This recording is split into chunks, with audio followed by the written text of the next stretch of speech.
Senhores, bom dia, boa tarde, boa noite. Eu não tenho visto esse vídeo está sendo feito do Brasil, da cidade de São Paulo. Eu não tenho conhecimento do horário que ele vai estar sendo vinculado no segundo SINDA. Então já adianto meus cumprimentos como bom dia, boa tarde, boa noite. Primeiramente, o meu nome é Arthur Bezerra de Souza Júnior. Sou doutorando em Direito Político e Econômico pela Universidade Presbiteriana Mackenzie, sou advogado, mestre em Direito, professor universitário e advogado. E eu escrevi o artigo o qual vai ser defendido através desse vídeo com a também doutoranda pela Universidade Presbiteriana Mackenzie e professora universitária, a Paula Zambelli Salgado Brasil.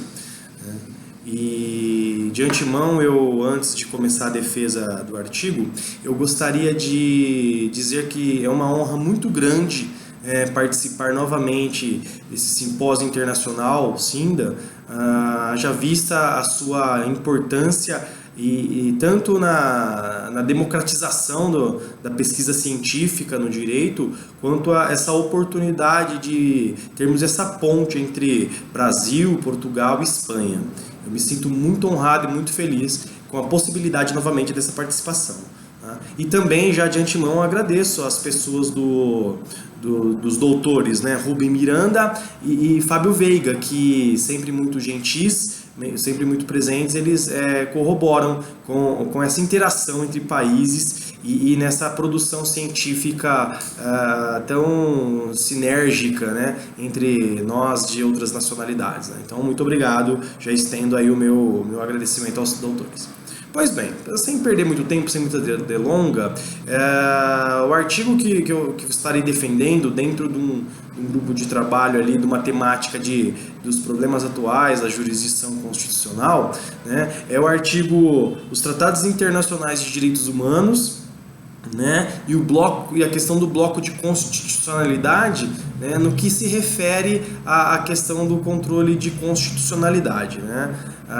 É um tema que para mim é muito caro, eu gosto muito desse tema, haja vista militar como docente na área constitucional, e a questão do bloco de constitucionalidade é algo que vem sendo aí muito falado ultimamente na academia, principalmente aqui no Brasil. Porque o bloco de constitucionalidade ele é muito utilizado e muito estudado e falado na França, na Alemanha e também na Argentina, mas no Brasil parece-me que ainda é uma novidade, que nós temos que desmistificar essa situação. Então, alguns pontos serão tratados aqui, para que no final eu possa trazer a conclusão do que o artigo se propôs a fazer. Algumas situações, como por exemplo, o que é o bloco, algumas situações dos tratados internacionais de direitos humanos que ingressam no ordenamento jurídico brasileiro através do rito da emenda constitucional prevista e ganha o status material e formal de Constituição, se é cláusula pétrea ou não, e se eles são considerados como paradigmas do controle de constitucionalidade, serão tratados sucintamente nesse breve vídeo, para que possamos aí fomentar essas discussões no SINDA. Pois bem, vamos lá. Deixa eu ver as minhas anotações aqui. A gente primeiro vai tratar da questão do controle de constitucionalidade. O que é o controle de constitucionalidade? Não é novidade para nós estudiosos de direito constitucional, mas o controle de constitucionalidade ele surge com as constituições modernas, essa necessidade de regramento do Estado, para que, por uma questão de congruência, de unificação do ordenamento jurídico que vem abaixo dessa Constituição, esse mesmo ordenamento ele mantém um padrão de coerência, Ele tem uma compatibilidade com os mandamentos constitucionais, que são as normas superiores desse ordenamento jurídico.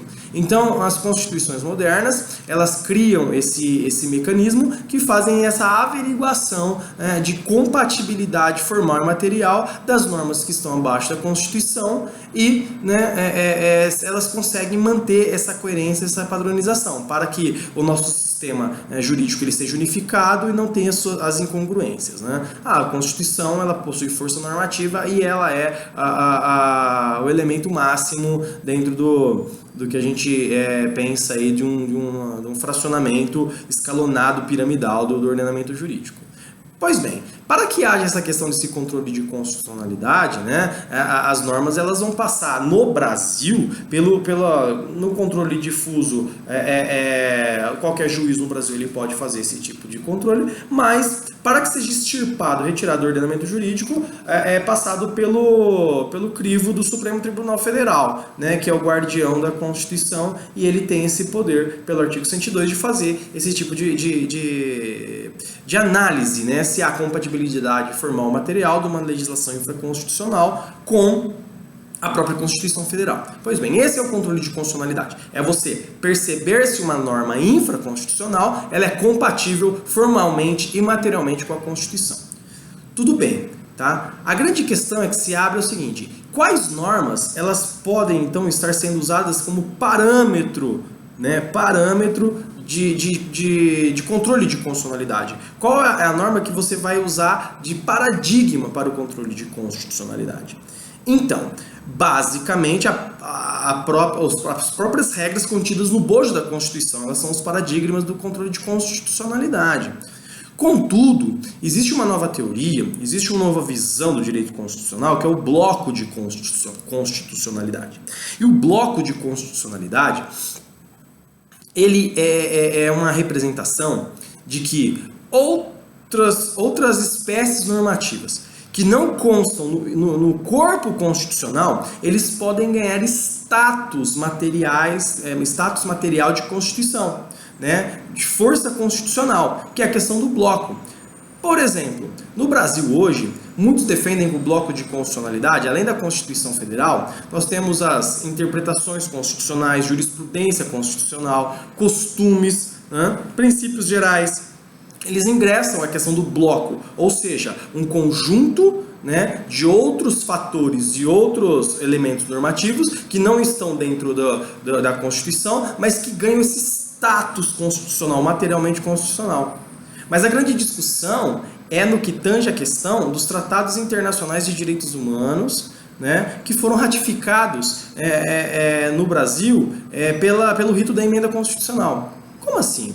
Né? O Brasil, aqui no Brasil, através da emenda constitucional 45 de 2004, foi criado no artigo 5º o seu parágrafo 3º, que vai falar o seguinte: que todo tratado internacional de direitos humanos que forem ratificados no Brasil através do rito da emenda, ou seja, 2 casas por 3/5 em votação dupla, né, ele entra no ordenamento jurídico não mais como lei ordinária, como era considerado anterior à emenda 45, mas ele entra com status constitucional. Ora, se ele entra com status constitucional, ele ganha força constitucional. Se ele ganha força constitucional, 2 situações se abrem, que devem ser discutidas aqui. A primeira, direitos humanos, eles são considerados direitos fundamentais? Sim, a maioria da parte da doutrina brasileira entende que os tratados internacionais de direitos humanos, ou seja, os direitos humanos, eles têm caráter fundamental, de direitos fundamentais. E dessa forma, eles ganham aquela proteção do artigo 60, parágrafo 4º, que é a questão das cláusulas pétreas. Né? Eles não podem ser alterados por emenda, ou seja, eles não vão poder ser alterados nem extirpados do ordenamento jurídico. Dada sua importância na construção da dignidade da pessoa humana e retirar esses tratados com força de direitos fundamentais, geraria um grande retrocesso no que tange a questão do desenvolvimento humano. Tá, segunda situação que se apresenta é a seguinte: tendo em vista que os tratados internacionais de direitos humanos que foram aprovados pelo rito da emenda constitucional, né, pela força da leitura do artigo 5º, parágrafo 3º da Constituição brasileira, eles se tornam integrantes do bloco de constitucionalidade, eles ganham força constitucional, eles entram no bloco, Sim, a maioria da parte da doutrina brasileira fala que pelo fato de ela ganhar força tanto formal como material constitucional, ela ingressa o bloco de constitucionalidade. Os tratados internacionais, então, de direitos humanos, que aqui no Brasil, que passarem pelo rito da emenda constitucional, ganha força constitucional e, desta forma, né, eles se tornam Constituição, ainda que não estejam no corpo dessa mesma Constituição. Se não estão no corpo dessa mesma Constituição, mas são materialmente, formalmente constitucionais, né, eles têm a supremacia constitucional e abre essa celeuma. Eles são, então, considerados como paradigma do controle de constitucionalidade? Ora, se eles são constitucionais e o controle de constitucionalidade tem por objetivo, tem por condão, extirpar do ordenamento jurídico toda lei que não é compatível, lei infraconstitucional, que não é compatível com o próprio corpo da Constituição, sim, por óbvio, né, os tratados internacionais de direitos humanos, que foram ratificados pelo rito da emenda constitucional, eles se tornam-se paradigma de controle dentro do controle de constitucionalidade no direito brasileiro. Ou seja, resumindo e fazendo já as considerações finais para terminar esse vídeo de apresentação, né, toda lei infraconstitucional brasileira, por essa construção lógica do bloco de constitucionalidade e do artigo 5º, parágrafo 3º da Constituição Federal, os tratados internacionais que forem incorporados constitucionalmente no ordenamento jurídico brasileiro, sim, eles são paradigmas de controle de constitucionalidade. E se são paradigmas de controle de constitucionalidade, toda lei infraconstitucional que desrespeitar, que não for compatível com esses direitos internacionais de direitos humanos, tá? Eles podem sim passar pelo controle junto ao Supremo Tribunal Federal e ser extirpados do ordenamento jurídico pátrio.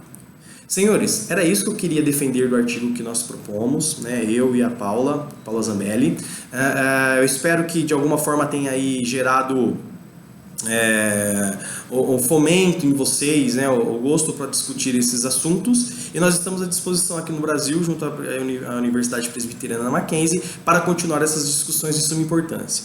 Eu agradeço a oportunidade, forte abraço para vocês aí na Europa, né, conte conosco aqui no Brasil para continuarmos o desenvolvimento da pesquisa no direito. Forte abraço, muito obrigado, senhores.